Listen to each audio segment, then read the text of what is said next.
Okay, so as you maybe know, I was at IFA 2016, but it was quite a disaster because I only attended 2 events, the Asus and Acer event. I already released the video for the Acer event. Today I want to talk about the Asus event.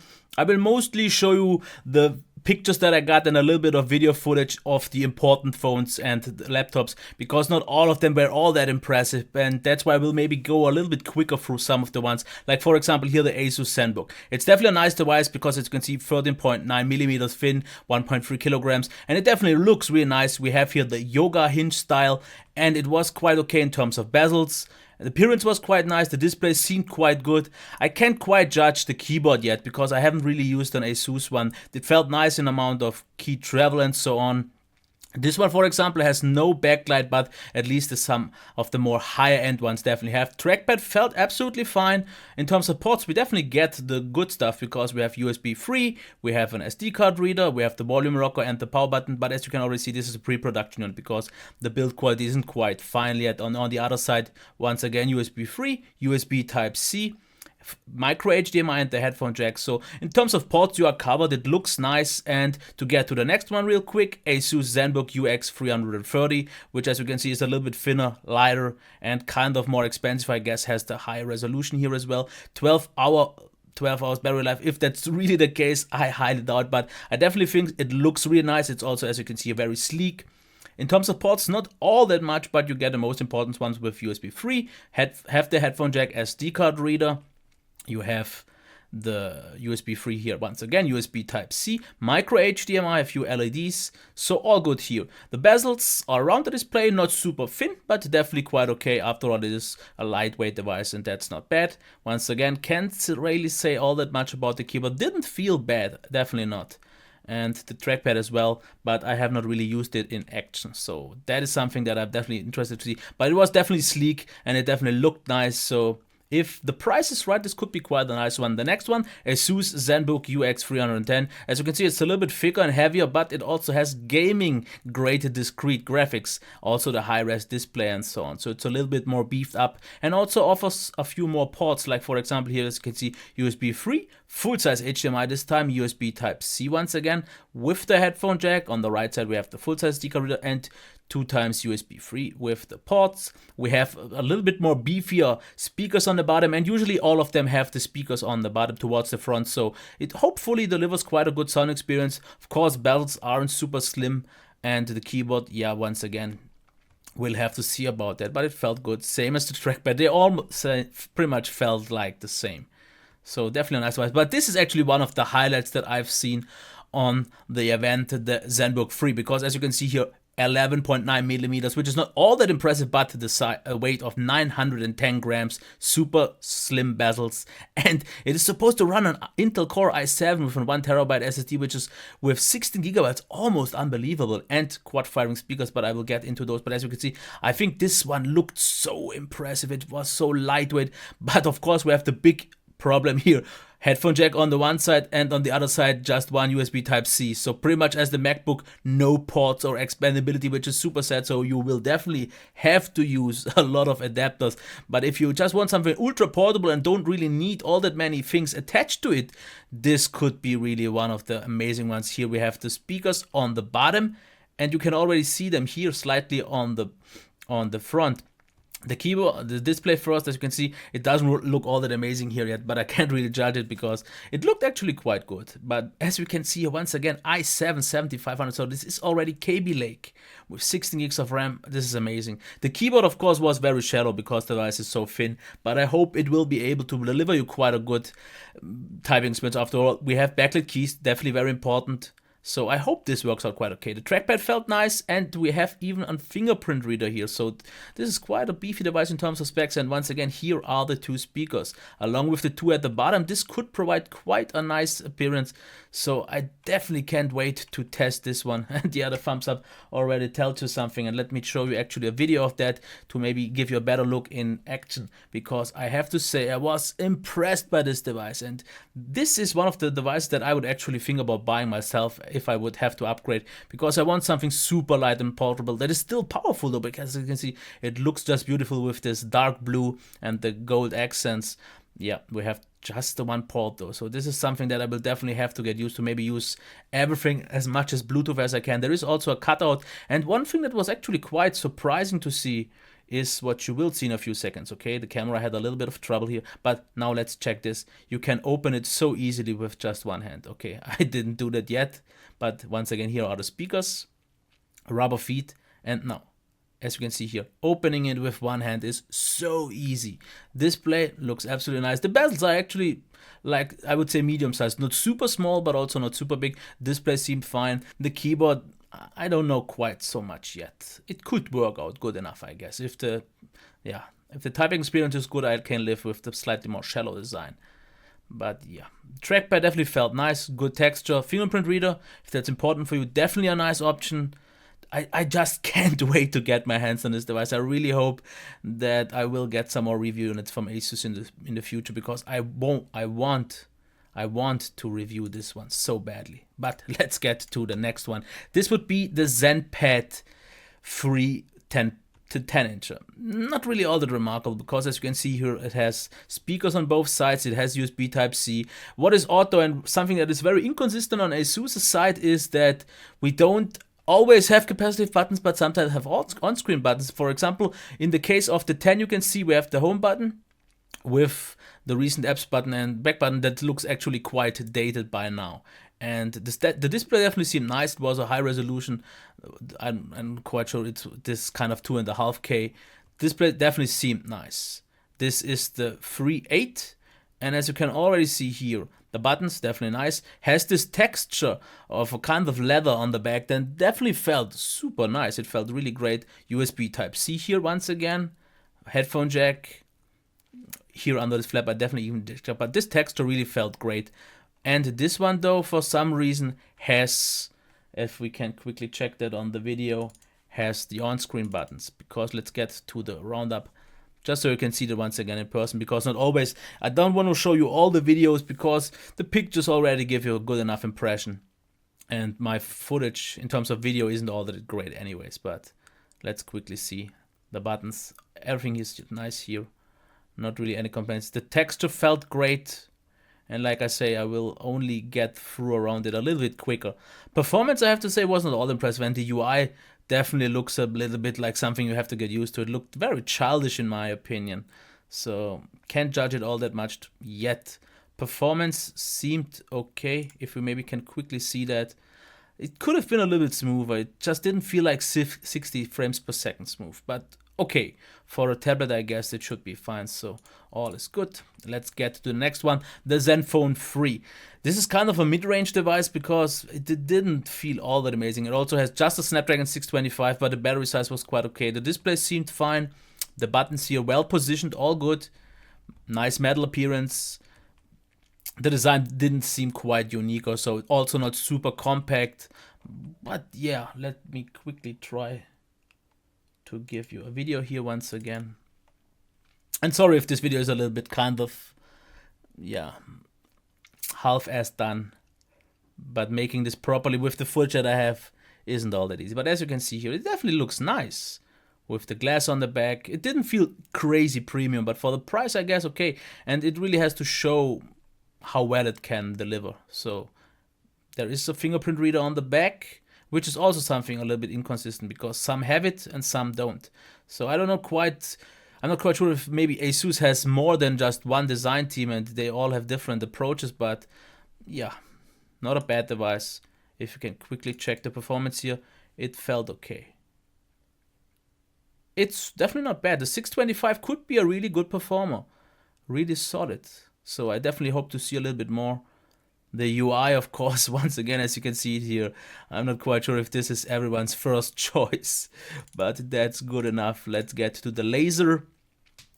They say it has a gorgeous metal body. It looked a little bit more on the chunky side, as you can see it here. Fingerprint reader also on the back. The buttons felt absolutely nice, good position. Felt though like more of a Chinese phone in terms of build quality. So of course it is Chinese, but I mean one of those cheaper ones. It didn't feel all that premium in my opinion. The Zenfone 3 Max, also not really too much to talk about here. Fingerprint reader, buttons, all nice.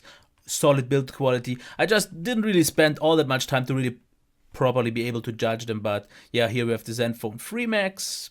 This is Deluxe. This is something that I want to take a little bit more time, because fingerprint reader, as you can see, buttons well done. It looks a lot like you have maybe seen the Huawei Mate S, and it felt a lot like it. Not quite as compact, but as you can see, beautiful design. Beautiful, absolutely nice. We have USB Type-C, we have the speaker on the bottom. Great curves, great design. Yeah, but on the front you can already see here capacitive buttons, which is a little bit odd, because some of the Asus phones, as I know, I think had even on-screen buttons. So this is a little bit odd to see, and they are super low position, so quite hard to actually activate, because I've usually pressed more in the middle. So this is definitely something to get used to. We have the black border around that a lot of people don't like so much, but yeah. Okay, let me give you a video of that, because that one is so beautiful that I just have to show it for a few seconds, and I messed it up. Where is it? Okay, here it is.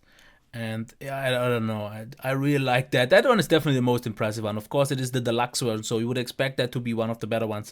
But buttons, really nice. They placed them similar to Huawei. Fingerprint reader, I couldn't check that, of course, since it was a demo unit. And I had a little bit of trouble actually filming this, but the beveled edges looked beautiful. It felt really great, because it's kind of this kind of coated metal, like this. I don't know quite how this is called, but yeah. The buttons definitely something to have to get used to, because they are so low positioned.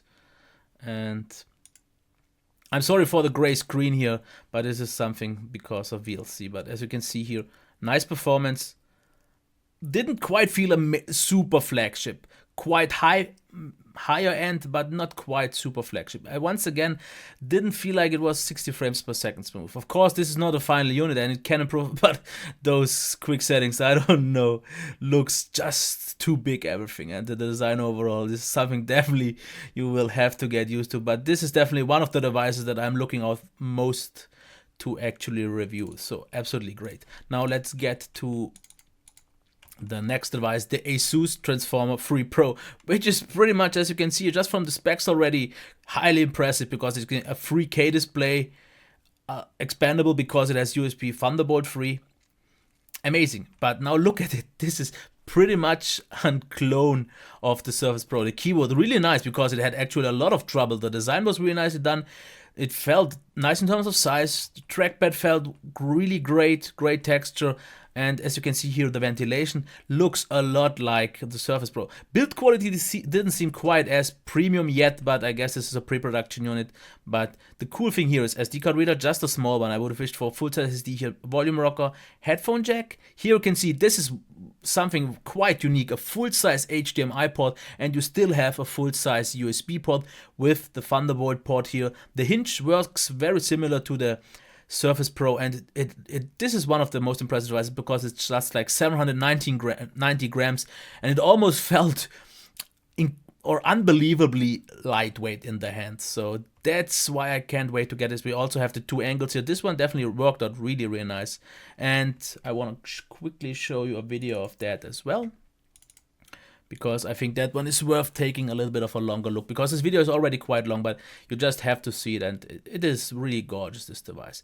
This, if the price is right, could actually take quite a lot of Surface Pro users away, because it offers you pretty much the same. Some editions actually, I'm not quite sure how well the stylus works yet. I didn't really check that, but there was a person there, kind of like some drawing artist, and they made some really nice drawings. So it seems to be a very good one. It felt very precise, and what they could draw with this stylus was absolutely impressive. So once again, super sleek device. Super nice. The display, due to the high resolution, is also very impressive, and I just can't wait to get my hands on it. And to finish off the footage that I have in terms of pics, here are a few devices that I just wanted to take a look at. For example, here the Asus ROG L502VS, really impressive device. I like the keyboard, and the display seemed nice. And these are the ones with the new 10 series graphics of NVIDIA, so I definitely can't wait to get my hands on those. This one is particularly impressive because, as you can see here, GTX 1070 in here. With a quad core, this could pretty much deliver you a desktop performance here with the really nice keyboard, and I really like that one. And to finish this off, let's get to this keyboard, which is one of my highlights, and I definitely want to know what kind of switches these are, because it is what I've seen from some research, the Asus Echelon keyboard, or Echelon or something like that, and it's supposed to use MX Black, Cherry MX Black keys, but it was super quiet and it was quite dampened, so I expected it to be something maybe like MX Switch, the silent ones, but there is not. Maybe this is a specific version that isn't out yet. I definitely am sorry that I did not ask for that. And here is the 10-year anniversary edition from ROG. Definitely looked impressive, really nice. And yeah, I would say if you want to see some more footage, let's quickly take a look at some of them, and I will just leave them at full length so you can see them. So the video is already super long, but in case you want to see some more motion, this is what it is. So this is the Zenfone 3 Ultra. This was extremely huge, unbelievably huge. And this one, for example, doesn't have the fingerprint reader because this one has a volume rocker at the bottom. But it felt definitely premium built, but just massive, just huge. And there are already a few reviews out there. Big speaker on the bottom. How loud it is, I can't say. Actually, 2 of them with USB Type-C. And here, as you can see, I guess it has the fingerprint reader on the top or on the front. That is also the home button with the capacitive button. So I'm not quite so sure why they make such a different approach in terms of designs. But it definitely didn't look bad. Can't really say anything else about it. So I guess you've seen pretty much all of the coverage yet. I will just go through the other devices as well, just so you can see a few of them. Because let's go to the Zenfone 3 Laser, if you want to quickly see that as well. That one just didn't seem all that premium to me. It felt a little bit, yeah, I wouldn't say cheap, but mid-range at best. Nicely built, put together, but a little bit more chunky, a little bit more clunky. But a lot of people have been asking me to review this, and I will hope to be able to get it, because if people want to see it, why not? I'm definitely open to review it. Not quite sure what to think of it yet, because I'm not quite so sure about all the specs here, because the USB sticks were gone with the specs, and I didn't really make the research, but it could be a solid, maybe mid-range device that is quite popular, so after all.